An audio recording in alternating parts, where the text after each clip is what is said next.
तो उसमें आते हैं, लेकिन इनकी तरह से परीक्षाएं ली जाती हैं, तब जाकर के उनके कार्य आवंटन होते हैं। तो वो कार्य आवंटन जो किए जाते हैं वो परीक्षा के बाद किए जाते हैं, फिर उनकी साधना होती है।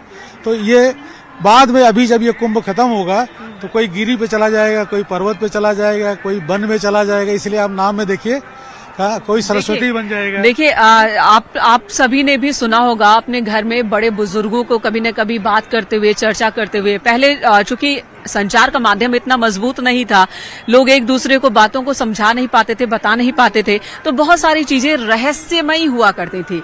तब घरों में भी इस बात की चर्चा होती थी कि नागा साधु तो विलुप्त रहते हैं, धरती के अंदर रहते हैं, पहाड़ों पर रहते हैं और कुंभ के दौरान आ जाते हैं और फिर गायब हो जाते हैं। तो नागा साधुओं को ईश्वर का रूप भी बहुत सारे लोग मानते थे, घरों में इस तरह की चर्चा हुआ करती थी। तो अब देखिए, समझिए जरा कि ये नागा साधु अपने अपने अखाड़ों को लौट जाते हैं। चूंकि ये सांसारिक जीवन नहीं जीते, इसलिए आम लोगों के बीच, आम जगहों पर आमतौर पर दिखाई नहीं देते। पहाड़ों में ये कठिन तपस्या कर रहे होते हैं, इसलिए उन तक पहुंचना मुश्किल होता है। और यही वजह है कि पहले ये मानते थे लोग कि ये विलुप्त हो जाते हैं। नहीं, अपनी साधना में लीन हो जाते हैं। हमारा सनातन एक ऐसा धर्म रहा है, एक प्रथा रही है, हम प्रचार पे ज्यादा अपने साधना में और अपने आत्मशोधन में और ब्रह्म के ज्ञान में लगाते हैं। तो जो इस तरह के लोग हैं वो इसमें जुटे हुए हैं, उनको हो सकता है हमारे मीडिया के सामने भी नहीं आए। इसीलिए जब वो जाते हैं स्नान करने के लिए तो जो सांसारिक लोग हैं उनके दर्शन के लिए लालायित रहते हैं कि पता नहीं इसमें कौन सा सिद्ध ऐसा मुझे दिख जाए जिसका आशीर्वाद मुझे मिल जाए। आशीर्वाद की हमारे यहाँ बहुत बड़ी परंपरा है, इसलिए हम नमस्कार करते हैं। हम सामान्य व्यक्ति को भी चाहते हैं कि उससे भी वाणी से कुछ शब्द निकल आए जो हमारे लिए पुण्यदायक हो, हमारे लिए लाभकारी हो। क्योंकि ये कहा गया है कि माँ सरस्वती हर के मुख पर कभी न कभी आती हैं, वह क्षण कब आएगा ये हमें नहीं पता, इसलिए हम बार बार नमस्कार नमस्कार नमस्कार करते रहते हैं, सबको नमस्कार करते हैं। ये हमारी सनातनी परंपरा है। तो इनके अंदर क्षमता है, अगर इन्होंने हाथ उठा करके हमें आशीर्वाद मन से दे दिया तो हमें सचमुच हमारा जीवन धन्य हो जाएगा। और मैंने पहले ही बताया था आपको कि इस प्रयाग क्षेत्र में, कुंभ क्षेत्र में जब हम आते हैं, स्नान आदि करते हैं, तो जो कामद और मोक्षद दोनों हैं, ये जो आपको सन्यासी दिखाई पड़ रहे हैं उनकी कोई कामना नहीं है। ये जमीन नहीं खरीदना चाहते हैं, अपने बच्चों के लिए बहुत पैसा नहीं इकट्ठा करना चाहते हैं, प्रचार नहीं चाहते हैं, वो यश भी आपसे नहीं प्राप्त करना चाहते हैं, वो सीधे ब्रह्म से लीन होते हैं। जब उनको ज्ञान होता है तो समझते हैं कि कुछ नहीं है, मिथ्या है। तो ये न चल न अचल, न मान न सम्मान, कुछ की भी दरकार नहीं है, कुछ की भी चाहत नहीं है, बस ईश्वर की आराधना, राष्ट्र प्रेम और धर्मात्मा से जुड़ना, यही लक्ष्य होता है इन साधुओं का, संतों का, नागाओं का, जो कि कुंभ के बाद फिर आपको नजर नहीं आएंगे। और जैसा कि बता रहे हैं ज्योतिषाचार्य जी कि माँ गंगा को वो अपनी माता मानते हैं और माता की गोद में वो इस वक्त खेल रहे हैं। जो तस्वीरें आप देख रहे हैं, हमें लग सकता है कि बहुत उद्दंडता दिखाई जा रही है और जो तमाम साधु हैं, ये देखिए जरा किस तरह से बिहेव कर रहे हैं, ये हम आप कह सकते हैं। लेकिन दरअसल ये अपनी माँ की गोद में खेल रहे हैं। इस अनुभव के साथ, इस सोच के साथ ये नागा साधु यहाँ पर स्नान करते हुए दिख रहे हैं। जब यहाँ से लौटेंगे तो जैसा कि ज्योतिषाचार्य जी बता रहे हैं कि जब ये लौटते हैं तो रोते हैं कि माँ अब फिर दर्शन कब दोगी। पूरे साल इंतजार करते हैं, 12 साल तक इंतजार करते हैं महाकुंभ के लिए, फिर जाकर वो वक्त आता है। और इस बीच न जाने कितने नागा साधु कहाँ कहाँ चले जाया करते होंगे। इस क्षेत्र की सबसे बड़ी विशेषता है कि यहाँ पर आपने सुना होगा अष्टमाधव, या एक शब्द आता है द्वादश माधव। इस क्षेत्र की रक्षा विष्णु तरह तरह के अस्त्र लेकर के इस क्षेत्र की रक्षा करते हैं। अस्त्र क्या मतलब? तलवार हुआ, बिंदु माधव, बट माधव, गदा माधव, शंख माधव, चक्र माधव, ये सब हमारे अस्त्र हैं भगवान शंकर विष्णु के। वो इसकी पूरी क्षेत्र की रक्षा करते हैं। और उन्होंने प्रथम तपस्या, उन्होंने भी यहाँ तपस्या की थी। समुद्र मंथन के पहले लक्ष्मी को पाने के लिए घोर तपस्या यहाँ की थी, और वह मास हुआ करता था माघ। अच्छा, एक और सवाल मेरे मन में अभी आया, मैं पूछ लेना चाहती हूँ, क्योंकि भगवान विष्णु को तुलसी दल बहुत प्रिय है और ये भी कहते हैं, कुछ लोगों से मैंने सुना कि वो यहाँ से तुलसी दल लेकर जाना चाहती हैं, तुलसी की माला लेकर जाना चाहते हैं। तुलसी की तो कथानक सभी जानते हैं, तुलसी बहुत प्रिय है भगवान विष्णु को, वो एक अलग प्रकरण हो जाएगा। तुलसी, यहाँ जो वैष्णव है वो तुलसी के लिए ज्यादा आएंगे, और बाकी जो शैव और दूसरे लोग हैं गंगा जल ले जाना चाहेंगे।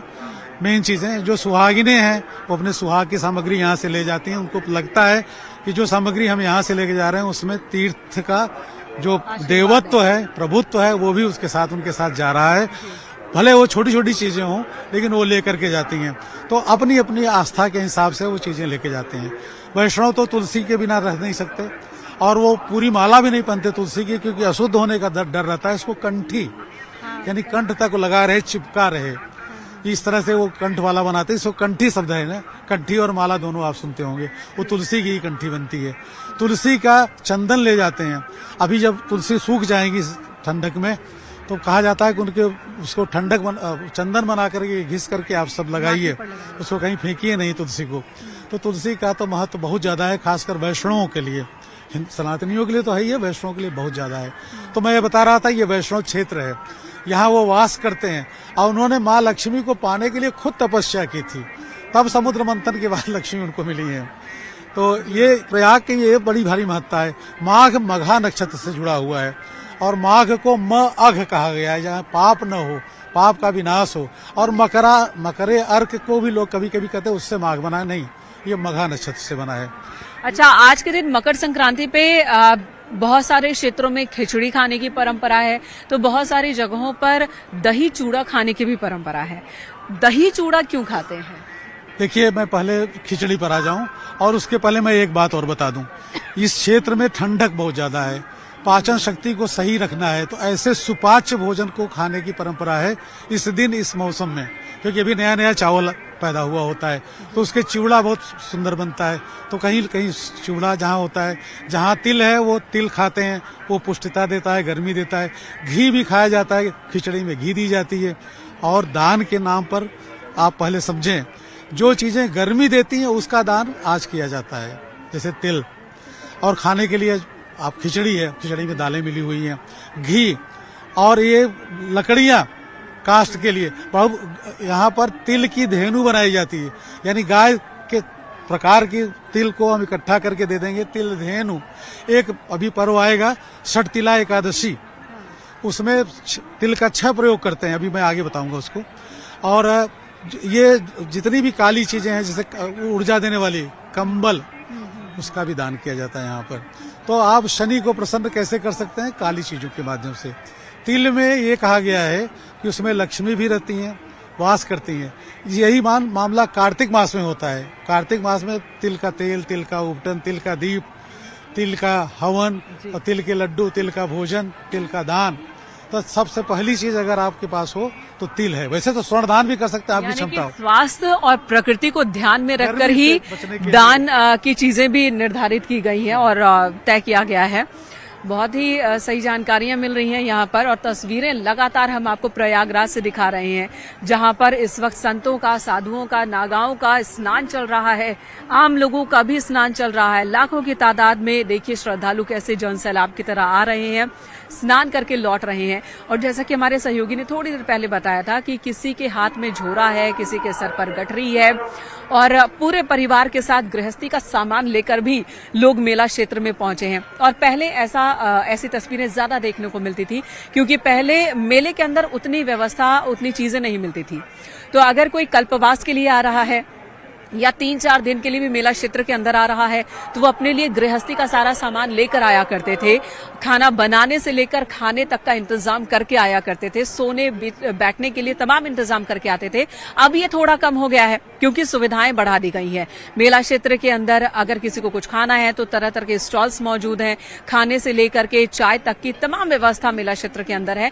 तो अब ये गठरी थोड़ी छोटी हो गई है, लेकिन ठंड का मौसम है तो जाहिर सी बात है थोड़ी बहुत चीजें तो लेकर लोग बढ़ेंगे ही। और यही वजह है, देखिए जरा, जन सैलाब। कई किलोमीटर की यात्रा ये लोग तय कर रहे हैं, मेला क्षेत्र के अंदर भ्रमण भी कर रहे हैं, हाथ में बोझा यानी कि सामान उठाकर, अपने बैग को उठाकर, लेकिन थकान किसी के चेहरे पर दिख नहीं रही है। ऊर्जा बदस्तूर जारी है, और ये ऊर्जा इस क्षेत्र की देन ही आप कह सकते हैं, इस माहौल, इस वातावरण की देन ही कह सकते हैं, माँ गंगा का आशीर्वाद ही कह सकते हैं। कि बूढ़ी महिलाओं को भी मैंने देखा, एक महिला कल मिली थी जिनकी उम्र 75 साल, और वो अकेले अपने घर से यहाँ स्नान के लिए आ गई। जब उनसे पूछा गया कि डर नहीं लगा, अकेले आप आ गई हैं, कैसे आई हैं, तो उन्होंने बताया कि डर नहीं लगा, बेटे ने रोका था कि अकेले मत जाना, तबीयत खराब हो सकती है, लेकिन मैं अकेले आ गई और मुझे कोई दिक्कत नहीं है। तो ये इस क्षेत्र में, और व्यवस्था भी अच्छी है, उन्हें इस बात का यकीन था कि उन्हें परेशानी होगी नहीं। बल्कि अभी एक यहाँ के जो संयोजक थे, उनसे मैंने कुछ दिन पहले बात की कि कुछ व्यवस्था में कमी रह रही है, तो उन्होंने कहा कि इस समय मेला जो है प्रशासन आधारित हो गया है। पहले सारे लोग आते थे घर से, जो चावल का धान का जो पुलाव होता था उसको लादे चले आते थे, सर पर ला करके अपनी उसको कहते थे मड़ई बनाना, कुटिया बनाना, वो बनाते थे, खुद जमीन पे बिछाते थे और अपना गद्दा वगैरह ले आते थे और सारे लोग वहीं पर खिचड़ी डाल करके सारे लोग खाते थे। घर से लड्डू बनाए रहते थे, विशेष करके दालों का या कह लें गेहूं का, चावल का, और सबसे ज्यादा होता था मूंग की जो लड्डू होते थे, वो बहुत पौष्टिक और स्वादिष्ट होते थे। और ये लड़ुआ शब्द एक प्रयोग किया जाता है, वो बेसन का बनता है, वो बहुत पुष्टिकारक होता है, वो जरूर रखते थे लोग। और जो चिवड़े वगैरह अपने साथ रखते थे, लाई, चना, गुड़, ये सब, और वही वो दान भी करते जाते थे।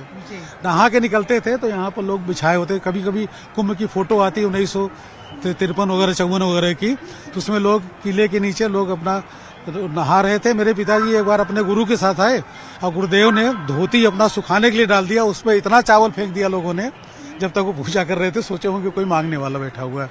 तो वो परंपरा होती थी। यह त्योहार और यह पर्व पूरी तरह से प्राकृतिक पर्व था, कृषि आधारित था, कृषकों के लिए था, क्योंकि हमारी आजीविका सब कृषि पर थी। तो कृषि के ही जो उत्पाद थे, बांस हुआ, ये सब चीजें हुई, उसका हम यहाँ प्रयोग करते थे, उसी का दान करते थे, उसी तेल से स्नान करते। कोई चीज में बाहर से नहीं खरीदना होता था। और अपना मड़ई बना लेते थे, उसे मड़ई कहते थे। यानी आज टेंट, लेकिन अब व्यवस्था सरकार दे रही है ना, सबको दे रही है, तो लोग आश्रित भी हो गए हैं, उसके लिए दिक्कत भी हो रही है। अपने से व्यवस्था लोग बहुत कम कर रहे हैं या नहीं ये कर रहे हैं। तो ज्यादातर तो मैंने देखा बसों में भर भर के लोग आ रहे हैं, 30, 40, 50 लोग एक साथ आ रहे हैं और उन्हें भी जगह दी जा रही है, उनके लिए भी टेंट के इंतजाम किए जा रहे हैं। और बहुत बड़ा एरिया, 4000 हेक्टेयर में मेले का आयोजन हो रहा है। हर बार जब आयोजन होता है तो ये एरिया बढ़ता ही जा रहा है। और यही वजह कि इतनी बड़ी तादाद में लोगों की मौजूदगी के बावजूद भी कहीं पर भी आपको घुटन से महसूस नहीं होगी। आपको खुला स्पेस भी मिलेगा अगर किसी को आराम करना है, विश्राम करना है। जैसा कि थोड़ी देर पहले भी मैंने आपको दिखाया था कि किस तरह से मेरे आसपास भी कई ऐसे पॉइंट्स बनाए गए हैं जहां पर लोग विश्राम कर रहे हैं। और स्नान लगातार जारी है, दान पुण्य लगातार जारी है। एक छोटे से ब्रेक के लिए रुकना होगा। न्यूज 18 यूपी उत्तराखंड पर महाकवरेज महाकुंभ की जारी है।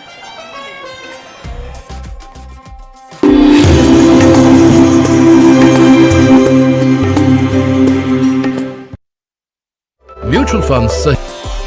नमस्कार, आप देख रहे हैं न्यूज 18। मैं हूं आपके साथ मेनका चौधरी। प्रयागराज से ये सीधी कवरेज आप देख रहे हैं, लाइव कवरेज देख रहे हैं न्यूज 18 यूपी उत्तराखंड पर। सुबह से ही हम दिखा रहे हैं, देखिए अब सूरज उग चुका है, रोशनी बढ़ती जा रही है और रोशनी बढ़ने के साथ ही खूबसूरती भी और ज्यादा निखर कर देखने को मिल रही है। सबसे पहले तो आपको दिखा दे कि मैं जहां मौजूद हूं यहाँ वहां से लोगों की संख्या देखिए।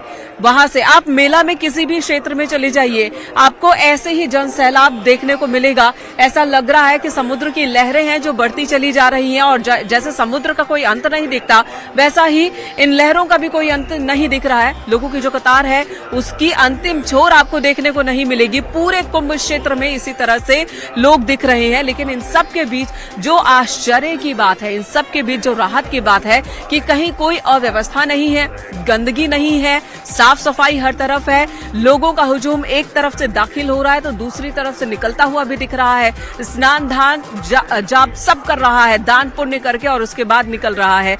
और सुबह से शुरू के 3 घंटे की बात की जाए ब्रह्म मुहूर्त में, तो 3 घंटे में ही 60 लाख से ज्यादा श्रद्धालुओं ने संगम में डुबकी लगाई है, प्रयागराज में डुबकी लगाई है पहले अमृत स्नान के दिन।